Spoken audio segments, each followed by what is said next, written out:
The morning started like any other, with excruciating pain shooting through my body and my father's voice booming through the door. Sophia, get up now. You're not missing another day of college. I was 19, and for the past 3 months, my body had been betraying me in ways I couldn't explain. The pain would start in my lower back, spreading like wildfire through my limbs until even breathing hurt. But in our house, pain was just another excuse for weakness. I said get up. The door flew open, and my father, James Mitchell, stood there in his crisp business suit, his face already reddening with anger. As a prominent business executive, image was everything to him, and having a lazy daughter didn't fit his perfect family narrative. "Dad, please," I whispered, trying to sit up despite the stabbing sensation in my spine. "Something's really wrong. I need to see a doctor." His laugh was cold, cutting through the air like ice. "A doctor? For what? So you can waste more of our money proving there's nothing wrong with you?" The last 3 doctors found nothing. He was right about that part. 3 different physicians had run basic tests, finding nothing obvious, but none had done the extensive testing I'd been begging for. Each time, my father's imposing presence and insistence that I was acting out had swayed them toward his view. My mother peeked into the room, her face lined with worry but her voice silent. She'd stopped defending me weeks ago after Dad threatened to cut off my college funding if she enabled my behavior. "Get dressed," Dad ordered, yanking my blanket away. "You have 10 minutes." The simple act of standing sent waves of agony through my body. I grabbed my dresser for support, but my legs buckled beneath me. Instead of helping me up, my father stood over me, his face contorted with rage. Enough of this performance. His hand struck my face with enough force to snap my head to the side. "I've had it with your attention-seeking games." "James," my mother finally spoke up, rushing to my side. "She's in pain." "Pain?" he scoffed.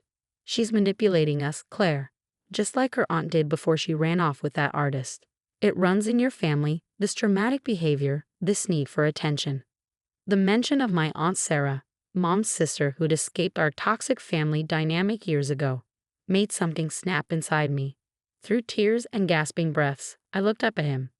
"If you're so sure I'm faking, take me to the hospital right now. Let them do an MRI. If they find nothing, I'll never complain again."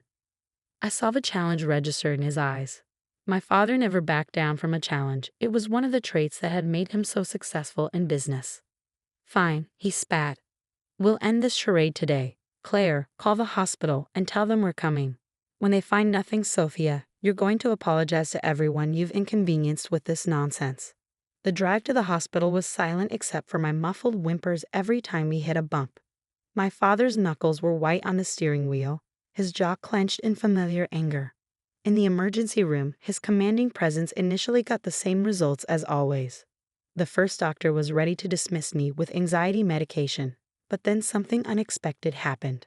Dr. Sarah Chen walked in, a new neurologist who didn't know my father and, more importantly, wasn't impressed by him. "Mr. Mitchell," she said firmly after examining me, "your daughter's symptoms are consistent with several serious neurological conditions. I'm ordering an immediate MRI." "This is ridiculous," my father started, but Dr. Chen cut him off. "What's ridiculous is that this young woman has been in obvious distress for months without proper testing. This stops today." For the first time in my life, I saw someone stand up to my father and win. He sat fuming in the waiting room while I was wheeled away for the scan. The MRI machine's loud clicking seemed to count down the moments until everything would change. I closed my eyes, equal parts terrified of them finding something and finding nothing. 2 hours later, Dr. Chen returned with the results, her face serious.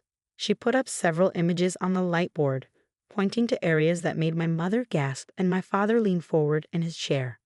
"This," she said, indicating a large mass near my spine, "should have been caught months ago. Your daughter hasn't been acting, Mr. Mitchell.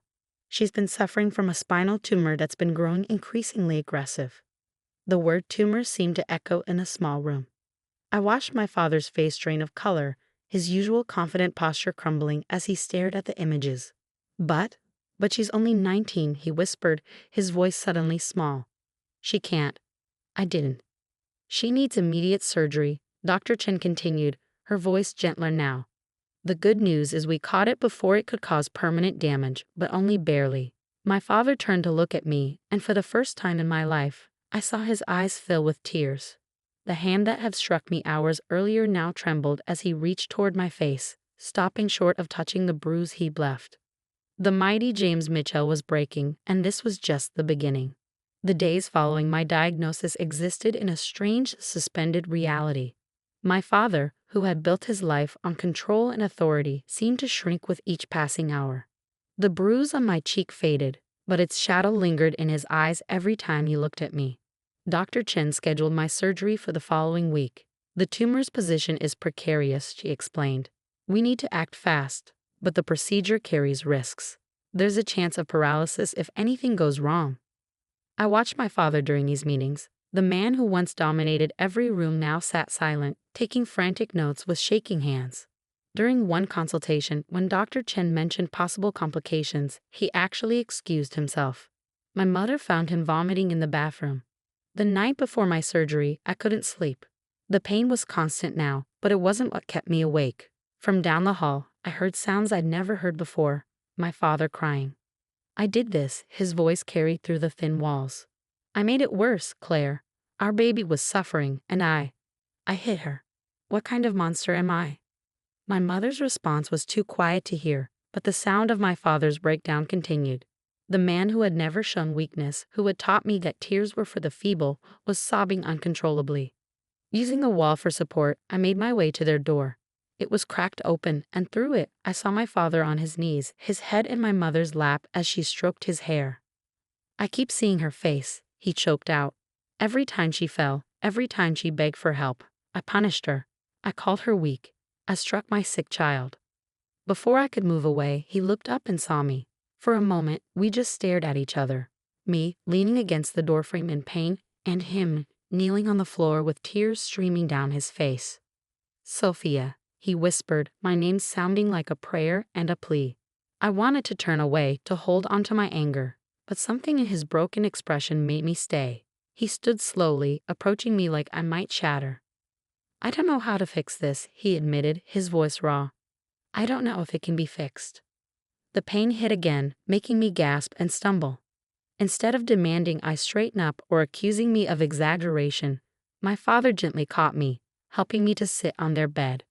Remember when I was 7, I said through gritted teeth, and I fell off my bike? You made me get back on immediately, said pain was just weakness leaving the body. He flinched at the memory. I was wrong. God, I was wrong about so many things. You taught me that showing pain meant I was failing you. I continued. So when this started, I tried so hard to hide it. Maybe if I'd spoken up sooner. No, he cut me off firmly. Don't you dare blame yourself. This is on me. All of it. He knelt in front of me, his hands hovering uncertainly near mine. I was so focused on making you strong, I became your greatest weakness. My mother sat beside me, wrapping an arm around my shoulders. For the first time in months, I let myself lean into her comfort. I'm scared, I admitted, something I would never have dared say before. Me too, my father whispered, and those 2 words represented the biggest change of all. James Mitchell, admitting fear, admitting weakness, admitting he was wrong. He reached up slowly, his fingers ghosting over the faded bruise on my cheek. When you get through this, not if, but when, things will be different. I will be different. How can I believe that? I asked, the question holding years of doubt. Because I've never been more terrified of losing anything in my life, he answered, his voice breaking. Not my company, not my reputation, nothing. You're my daughter, and I almost let my pride blind me to your pain. I don't deserve your forgiveness, but I'm begging for the chance to earn it. Later that night, as I lay in my bed trying to find a position that hurt less, my door creaked open. Instead of the angry demands I was used to, my father entered quietly, carrying a chair. I thought, maybe I could sit with you for a while. He asked uncertainly. When I nodded, he settled in beside my bed. Try to rest. I'll be right here. As I drifted between sleep and pain, I heard him speaking softly. I remember the day you were born, he said, probably thinking I was asleep. You were so small, so perfect. I promised I'd protect you from everything. Instead, I became something you needed protection from. Please, God, give me the chance to make this right. Morning would bring the surgery and all its uncertainties. But that night, watching my father maintain his vigil, I saw the first real sign that sometimes the hardest tumors to remove aren't the ones that show up on an MRI. The morning of my surgery, I woke to find my father still in the chair beside my bed, his suit wrinkled from the night watch. For the first time in my life, he hadn't shaved or meticulously styled his hair. The mighty executive who once fired an employee for wearing the wrong shade of blue looked completely undone. As the nurses prepped me for surgery, he stayed close, his eyes tracking every movement, every wince of pain on my face.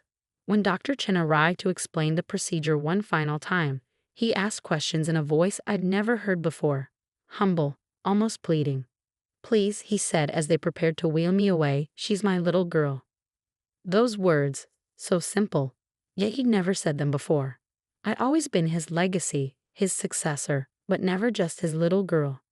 The last thing I saw before the anesthesia took hold was my father pressing his hand against the viewing window, tears streaming down his face.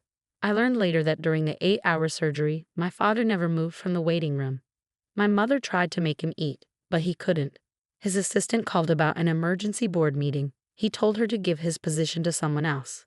"My daughter is in surgery," he'd said. "The company can burn to the ground for all I care." When Dr. Chen finally emerged, her face was tired but smiling. "We got it all," she announced. "The tumor's gone, and there's no sign of paralysis." My father, the man who prided himself on perfect composure, fell to his knees right there in the waiting room. His sobs echoed through the hallway, years of manufactured strength crumbling in an instant. Recovery was slow and painful, but different from before.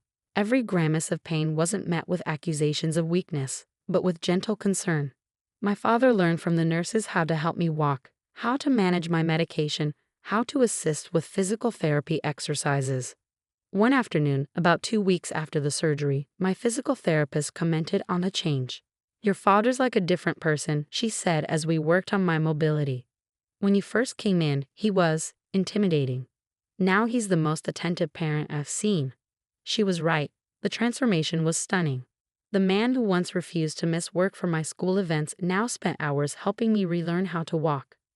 His phone, once surgically attached to his hand, stayed silent in his pocket. A month into my recovery, he came to my room carrying a small box. "I've been going through old things," he said, sitting carefully on the edge of my bed. Inside the box were photographs, hundreds of them, chronicling my childhood. This one, he pulled out a photo of me at age 6, trying to climb a tree. "You fell right after this was taken. Instead of comforting you, I made you climb it again. I thought I was teaching you resilience." His voice cracked. "I was teaching you to ignore your own pain." He showed me picture after picture, each one accompanied by a memory and an apology. The father who had never admitted fault was now acknowledging every mistake, every moment he chose in pride over love. "I'm stepping down as CEO," he announced suddenly, putting the photos away. "The board can find someone else to run things." "Dad, you don't have to." "Yes, I do," he interrupted gently. "I've spent your whole life choosing that company over you. Never again." 3 months after the surgery, Dr. Chen declared me tumor-free. The scars were healing and my strength was returning. But the biggest change wasn't physical. It was in the way our family operated. My father attended therapy, both alone and with me. He learned to talk about feelings instead of suppressing them, to show vulnerability instead of demanding perfection. The man who once ruled through fear now asked for family game nights and Sunday dinners. 6 months to the day after my diagnosis, he organized a family dinner. As we sat around the table, me now able to sit comfortably, Mom smiling more than I'd ever seen, and Dad in casual clothes instead of his usual suit, he raised his glass. "To second chances," he said, his voice thick with emotion. "And to my daughter, who taught me that true strength isn't about never falling. It's about having the courage to get back up and the wisdom to help others when they fall." Looking at him now, it was hard to believe this was the same man who had once slapped me for showing weakness. The tumor that had threatened my life had also broken down walls we lived behind for years, revealing a father I never knew existed. "And to healing," I added, raising my own glass.